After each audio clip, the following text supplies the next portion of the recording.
Hello guys, I hope wherever you're watching us from, you're having a great time. This is AfriPost and welcome to today's video.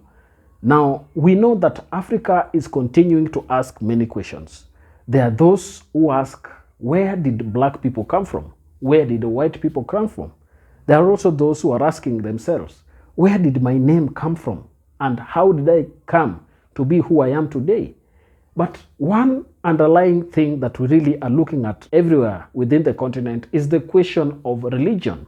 Most of us are starting to ask some pertinent questions where religion will take us, or how did this religion that we find ourselves in come into existence? Because we've done some internal analysis and most of us find out that the religion that we profess was given to us. It was not the original religion or spirituality that we had. And to really give us a better understanding of religion and spirituality of Africans, here is PLO Lumumba, a professor of law who has been very eloquent in speaking issues relating to African affairs.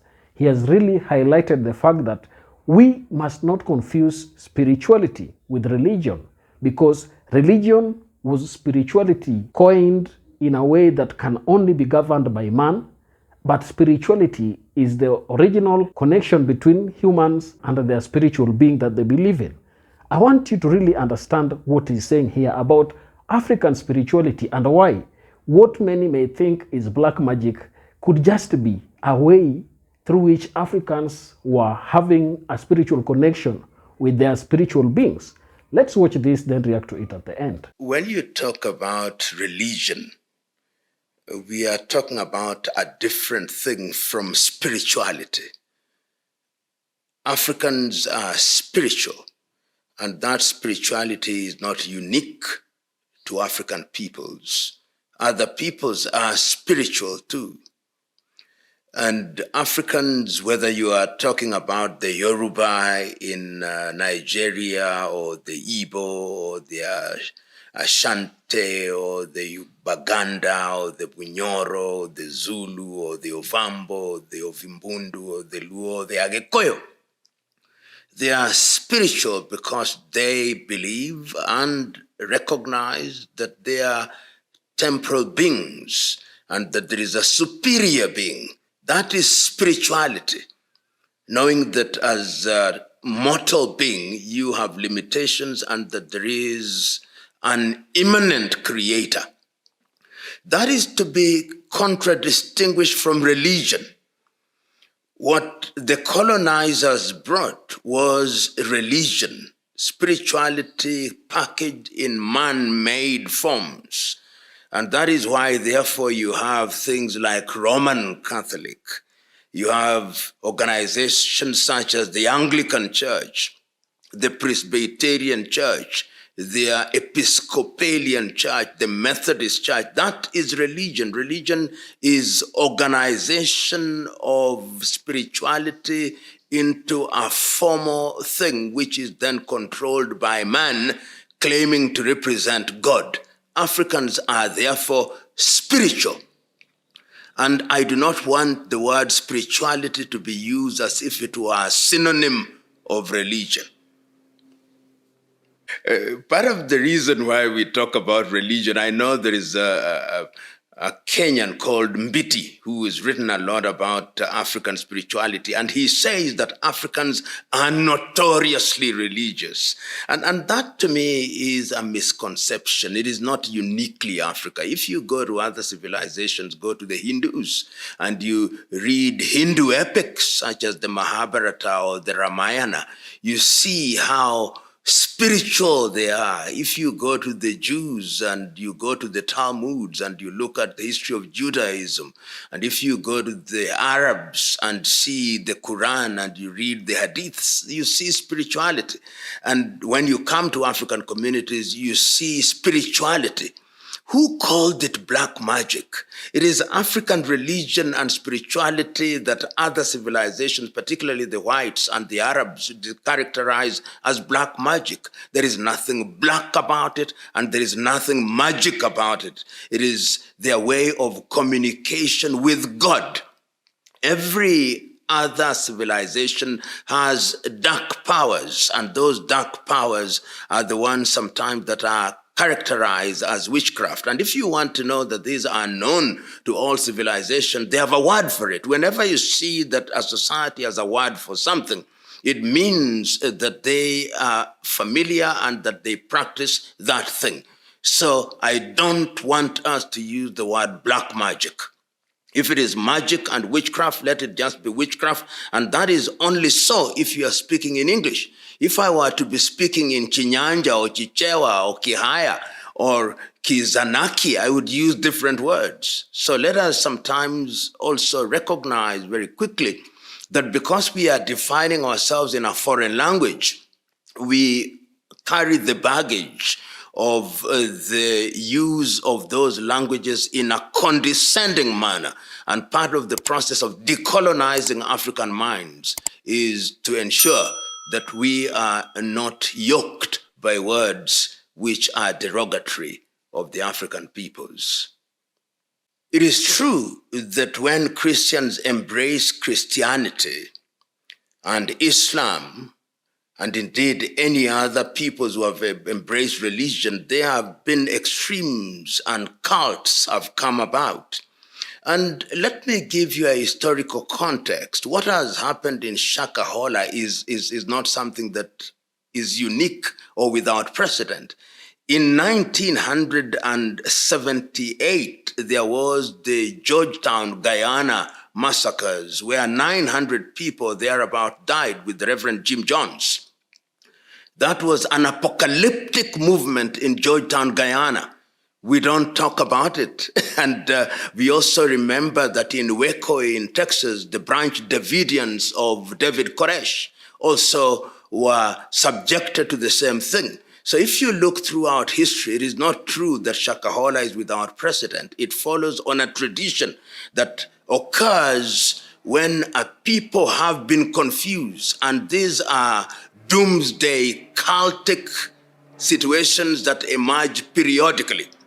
And if you want me to go to the Bible a little, there are actually predictions of them.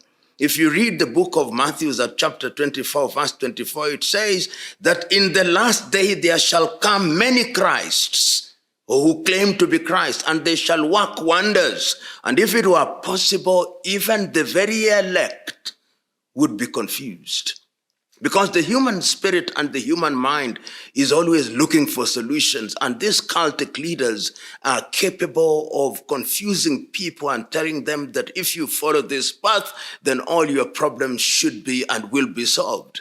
And history is replete with that. If you look at the Crusades in the Roman Catholic Church, you look at the Inquisitions in the churches, you look at all these religions, there have always been individuals who have succeeded in persuading fellow men that they enjoy extraordinary powers and that they are the pathway to eternal life. It is our duty, therefore, to educate the people. The people must be educated and the people must be independent, because one of the greatest maladies in human affairs is ignorance. The great German Dietrich Bonhoeffer said that one of the greatest things in human history is to have a people who are laboring under ignorance. They become impervious to reason, they are susceptible to manipulation, and history is replete with individuals who capitalize and use ignorance as a tool of manipulation. Shakah Hola is an example which is now unique to Kenya. Religion is a big business. That is a multi-billion-dollar industry. When that Jewish philosopher, some call him latter-day prophet Malcolm X, not Malcolm X, Karl Marx, when Karl Marx said that religion is an opiate for the poor, what it meant is that religion can be used to intoxicate individuals who are ignorant, individuals who have no hope, and create an environment where they can be subjected to abuse. And when they are subjected to abuse, those who are in control of their minds will invariably ask for material things. It is a wonder that those who want to take you to heaven, those who want you to starve to death, are themselves not starving to death.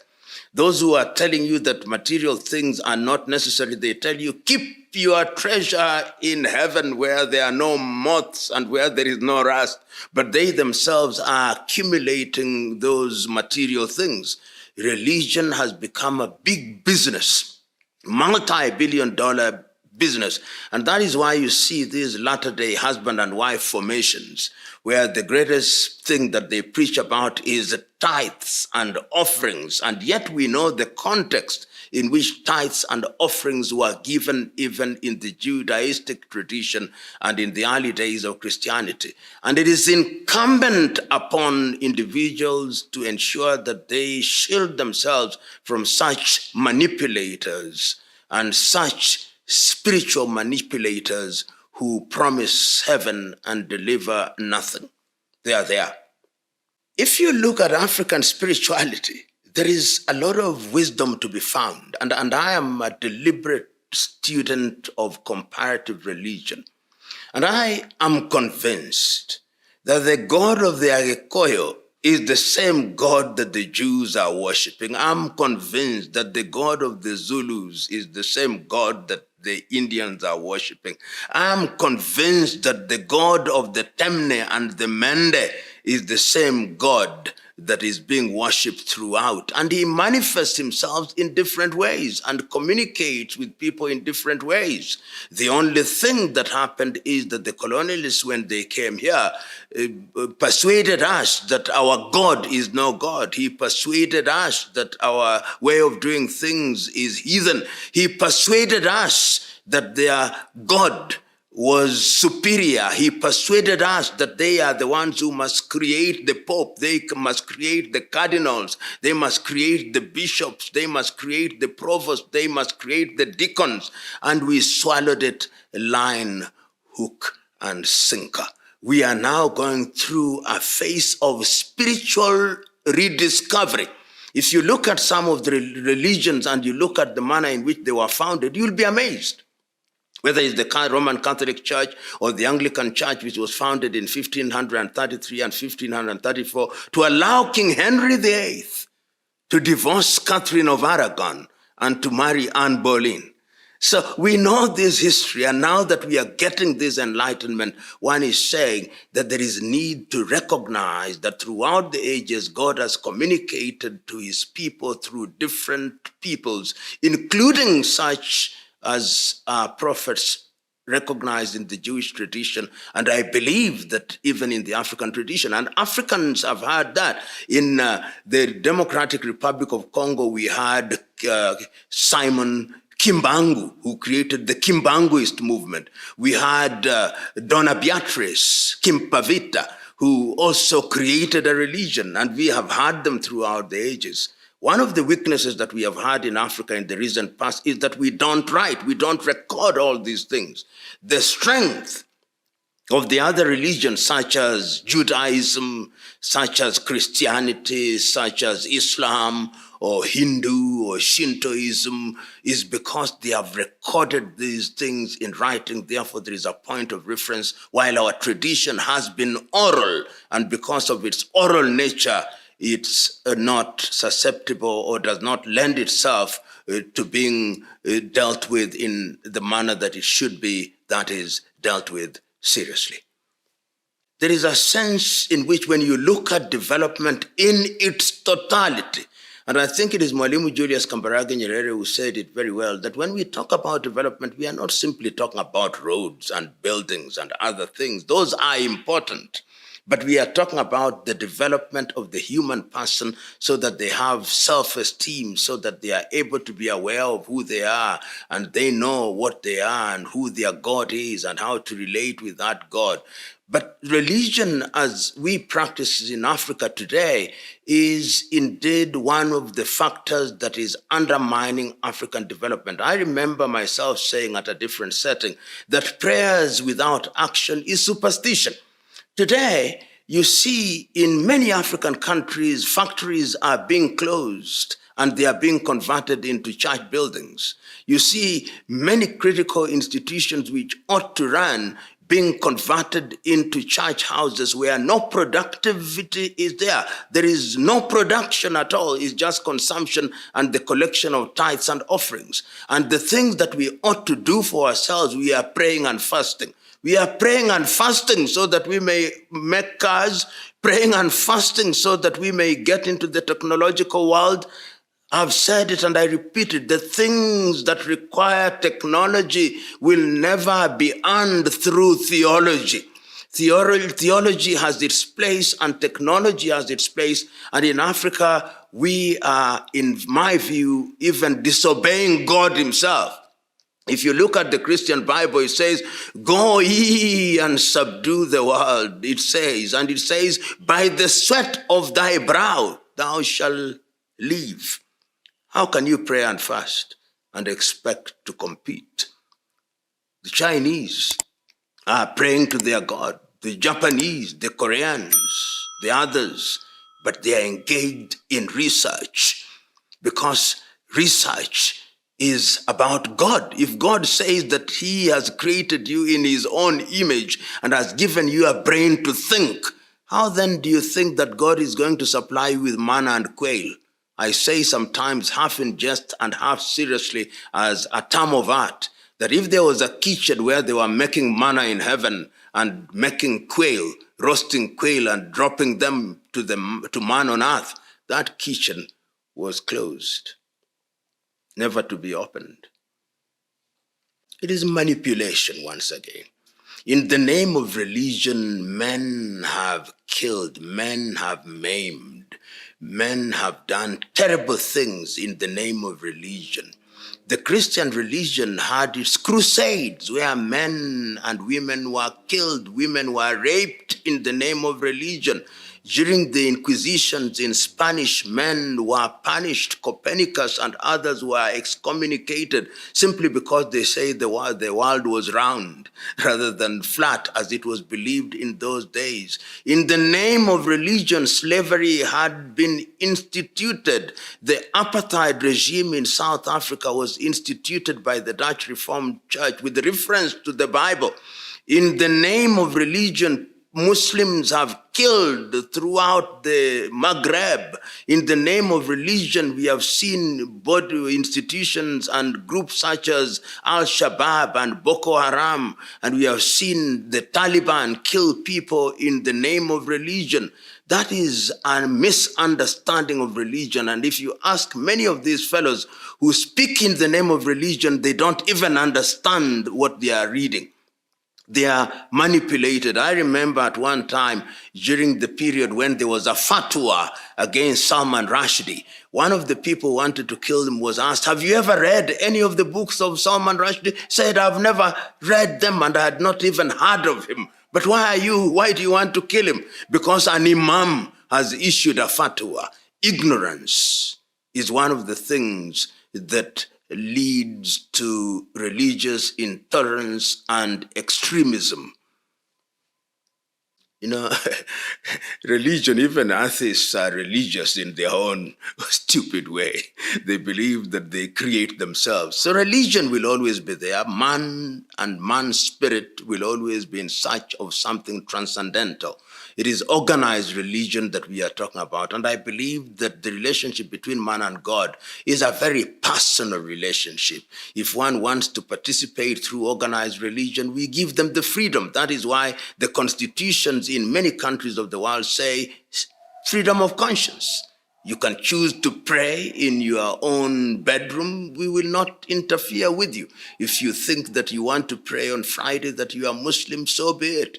If you think that you are Christian and you want to pray and worship on Sunday in a church, so be it. If you think you are a Jew and you want to go to the temple, so be it. If you think you are a Seventh-day Adventist and you want to worship on Saturday, so be it. If you belong to African tradition religion and you are from Dini ya Musambwa or Legio Maria, so be it. The only thing we are saying, don't commit a criminal offense. If you commit a criminal offense in the name of religion, then the laws of the land must be deployed to deal with you firmly and swiftly. The human mind is like land. it must be tilled and watered through reading and seeking information. Man must acquire information. The only antidote, the only vaccine that you can have against manipulation is acquisition of knowledge. If you exercise the ghost of ignorance, that is the beginning of personal development and the beginning of immunization from manipulation. But if you have no information, those with information will put it in your mind and they'll make you a robot to do as they will. Immunize yourself by acquiring knowledge, sound knowledge, positive knowledge, and there is no shortage. As one great philosopher once said, there is no end to the making of books, and the search of knowledge is a lifelong enterprise. Now that is a really eye-opening video, because Dr. PLO Lumumba is really highlighting the fact that spirituality in Africa must be respected and we must use the right language, not witchcraft or anything that many people try to call it. And in this video, I think that was a very elaborate speech, and I don't want to really dilute what he has said or even impose my opinions on you. I'd like that we have a honest and an open conversation down in the comment section so that we may also understand your perspective about the issue. If you're watching us for the first time, don't forget to subscribe to our channel, like this video, and also share. Please also remember to join our membership platform so that you also have some exclusive videos that we make for you and also have a better engagement with each other. Thank you, and may the good Lord bless you. Goodbye.